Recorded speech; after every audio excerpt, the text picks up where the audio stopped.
মা বাড়িতে নেই, আজকে রান্নার দায়িত্ব কাজলের, তো দেখতেই পাচ্ছ ইউটিউবে সার্চ করে দেখছে কিভাবে বাটা মাছ রান্না করতে হয়।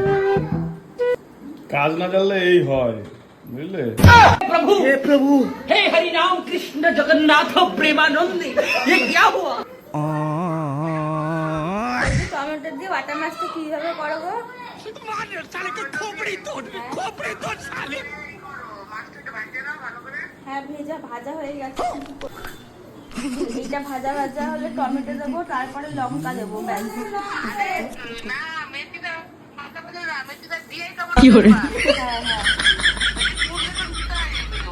ও মেথি দিয়ে টমেটো দিয়ে দেবো, তারপরে কাঁচা। জীবন টুকলি করলে এই অবস্থাই হয়। এই যে মতো কি রান্না করবে কিছু বুঝতে পারছে না। বাটা মাছ দেখতে পাচ্ছ, বাটা মাছ কি করে রান্না করতে হয় জানে না, পাতলা ঝোল করবে সেটা কি করবে সেটাও জানে না। এই হচ্ছে ব্যাপার। এই যে টমেটো কাটছে, কি করবো টমেটো গুলো দিয়ে? টমেটো গুলো কাটি কেটে আবার ফোন করি, ভুলে গেলাম। এই করো তুমি।